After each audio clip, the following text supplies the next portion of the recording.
Research is my passion. Muscle and strength are my pursuits.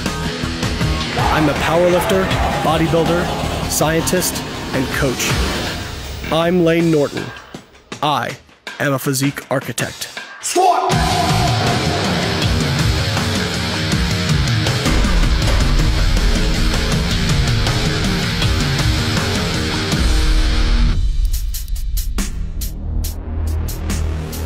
I used to be that guy going into the gym with chicken legs. Why? Because I wouldn't squat. I made up every excuse you can think of as to why I shouldn't squat. They're bad for the knees, they're bad for the back, they're hard. Well, I didn't say that out loud, but I certainly thought it. So I used every other exercise I could think of, and my legs were still tiny. One day I had an epiphany. I'm going to squat over 500 pounds for reps, and I will assume I will get big legs from that. After years and years of work, learning proper technique and programming, I did squat over 500 pounds for reps, with a top squat ever of 655 for a single, and my legs are no longer twigs, I'm happy to say. Guys, if you want big legs, there's one rule: you gotta squat. In this video, I'm going to show you tips and techniques I've learned over the years from working with top coaches in the squat to teach you how to squat more safely and effectively using big weights. Let's get into it. Before I actually get into teaching the squat, there's one aspect of squatting I'd like to talk about that often gets overlooked, and that's equipment. Now, I'm not talking about a bar or a rack. I'm talking about things that you actually put on yourself. Now, I would never tell you that you need equipment to squat. All you need is yourself. But I'm a big fan of things that I can put on and immediately be better. Things that will make you squat more safely and efficiently. The first one is footwear. Most people wear tennis shoes, but unfortunately tennis shoes are one of the worst things you can use. The purpose of a tennis shoe is to distribute the load over your entire foot, and it's also to cushion you against impact.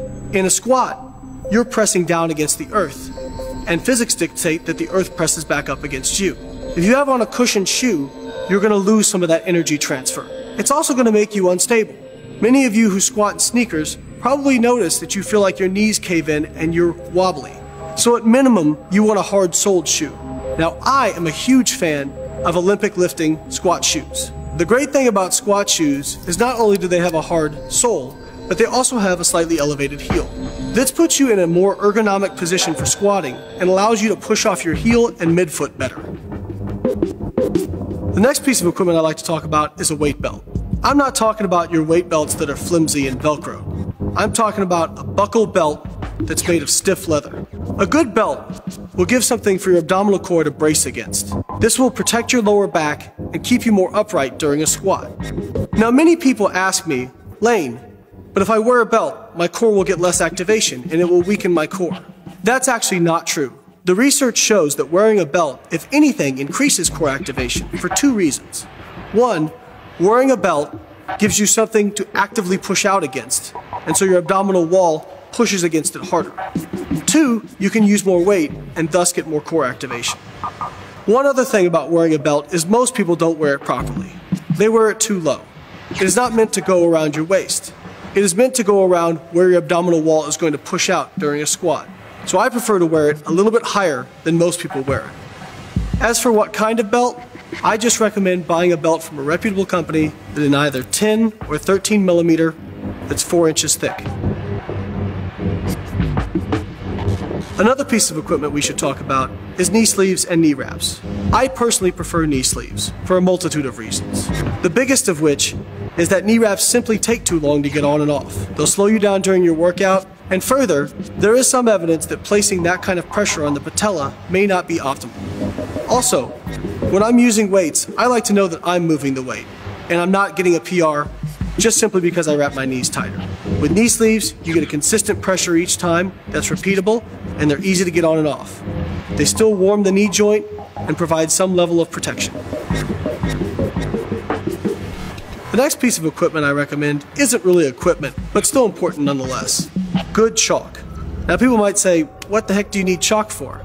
As we'll discuss coming up, bar position can make a huge difference, and in a low bar squat, chalk can help keep the bar on your back and keep it from rolling. So I recommend getting a good block of chalk and using that to help keep the bar in position on your back while you squat. The last piece of equipment I want to talk about is wrist wraps. For those of you who do high bar squats, wrist wraps may not be necessary. But for those that prefer a lower bar position, wrist wraps are extremely helpful. Wrist wraps will help keep your wrists straighter and prevent elbow and wrist pain from squatting in a low bar position. One mistake people make with wrist wraps is they usually wrap too low. They wrap below the wrist joint. You want to wrap above and below the wrist joint. This will provide more support for the wrist and keep it in a better position. One of the most overlooked aspects of a squat is the setup. I see so many people get under the bar and just rush right into it. You should have a consistent, pre-planned plan that you repeat every time you go to do a squat. You want to get yourself underneath the bar and in the proper bar position, whether it be low bar or high bar. You want your feet completely under the bar. Remember, your midfoot is your center of gravity. When you're ready to squat, take a large breath in, brace your abdominal wall, and unrack the bar. The easiest way to do this is to squeeze your glutes forward, and this will simply pop the bar right off the rack. I recommend against quadding the bar out of the rack. That is simply where you bend your knees and try to use your quads to take all the weight. Use your biggest and strongest muscle groups, your hips, your lower back, your hamstrings, and your quads to unrack the weight. Most of you out there are probably used to a high bar position. A high bar position is where the bar sits on top of the trapezius muscles. A low bar position is where the bar sits about 2 inches lower on top of your rear delts. So what are the advantages and disadvantages to each? A high bar squat usually makes it easier to stay in a little bit more upright stance for some people. It also is a more comfortable position. A low bar position is a bit more uncomfortable because your shoulders are bunched up. But one advantage to the low bar position is that around 95% of people are going to be more powerful in this position and able to use more weight. Now they will start out with a little bit more forward lean, but when they get to the lower part of the squat, they'll be able to keep more spine neutrality than people who use a high bar position. So why is it easier to keep better spine neutrality with a low bar position? Because the bar is further away from your pivot point, your hips, there is more torque on your lower back when you hit the bottom of a squat. By using a low bar position, this reduces the amount of torque on your lower back. So how do you know which one is better for you? I recommend trying both. But in general, people with shorter legs and longer torsos are going to be more able to use a high bar squat position. Whereas people who have longer legs and a shorter torso are probably better off with a low bar position, as this will reduce the amount of torque on their lower back when they lean forward. So how do you find where to put the bar during a low bar squat? Grab the bar relatively narrow as you comfortably can. Put it on top of your traps where you'd usually keep it. Then simply slide it to the next shelf down. You'll feel the bar catch, and that is your low bar position. Now that you've unracked the bar, you're ready to walk out. I like the 3-step walkout. It's efficient, simple, and repeatable. Once you've unracked the weight, let it settle. Don't immediately start trying to walk backwards. But when you're ready, take a small step with one of your feet backwards. Once that foot is set and settled, then take another small step backwards with your other foot. That second step actually plants your first foot. Then, with your other foot that you took the first step with, take a small step back to line it up with your second step. Once your feet are in position, you can adjust your stance width slightly. Again, I don't recommend a super wide or super narrow stance. I recommend a stance that you would be in if you were going to do a standing jump. The last thing I want to talk about is toe point position. You don't want too exaggerated of a toe point. If you're anywhere near 45 degrees, it's too much. But an easy way to find out where you probably should be, once you're in your squat stance, squeeze your glutes and your feet will rotate naturally. Wherever they wind up, that's probably your optimal position for your toe point. Now you're ready to squat. The first and possibly the most important aspect of squatting is simply breathing. Most people don't take in near enough air. So the first thing you want to do once you're in position is take in a deep breath, as much air as you can get. If you do not breathe deep enough, you cannot brace as hard, and thus makes it more difficult to maintain spine neutrality during a heavy squat. Now many of you have been told, breathe in on the way down on an exercise and breathe out on the way up. It's completely wrong.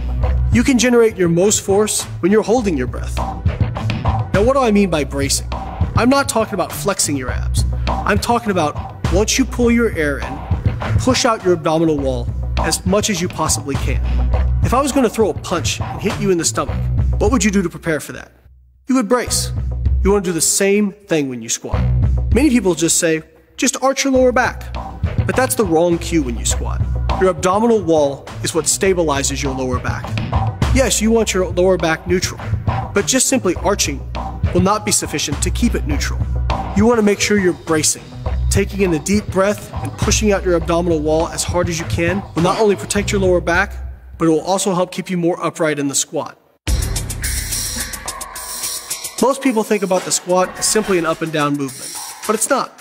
It's also back and forth. You want to start the squat with your hips.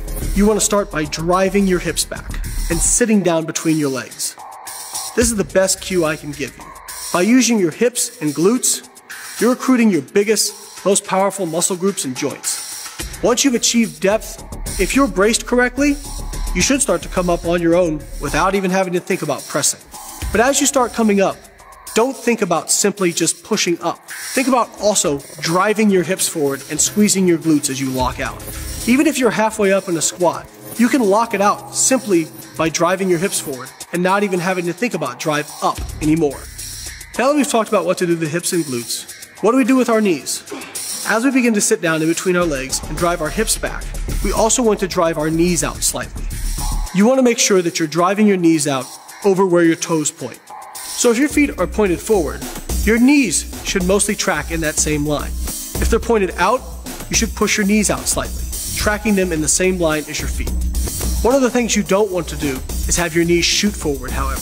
One of two things typically happens when you lead with your knees in a squat. One, because you're pushing your knees out further, your calves tighten and it causes you to have to fold forward in order to achieve depth. This increases the likelihood of spine flexion much more. The second thing that happens is because their calves get tight, people sense this and they stop well short of parallel. In order to maximize gains in strength and hypertrophy, you want to take yourself through a good range of motion. By keeping a more upright shin angle, this is going to help save your knees and put less torque on them. We talked about squeezing our glutes forward. One benefit of this is this pulls your glutes into alignment with your spine and also pulls the bar completely into alignment with your body. Now your lower back isn't just supporting the bar, your entire skeletal structure is. As you finish the movement, lock your glutes out so that it pulls the bar back into alignment again. The last part of the squat execution is talking about back angles. As I alluded to earlier, back angles are going to be very individual. One of the things I hear a lot is people telling other people that they should squat more upright. And while it's true, you should squat as upright as you reasonably can, that is going to be different for every person depending upon their structure. For somebody who has long femurs and a short torso, they're going to need significantly more forward lean to achieve depth and keep the bar over their midfoot. For somebody with shorter femurs, they may be able to squat very upright with very minimal forward lean. The most important part, regardless of how much you lean forward, is making sure you maintain spine neutrality. I've talked a lot about this term, but let's discuss it briefly. Spine neutrality essentially means that your back is straight. Even if you're leaning forward slightly, your back is straight. What you don't want to have happen is go into flexion. Flexion is where you lose the neutrality in your spine and you cave forward. That is dangerous because it places uneven pressure on the discs in your back.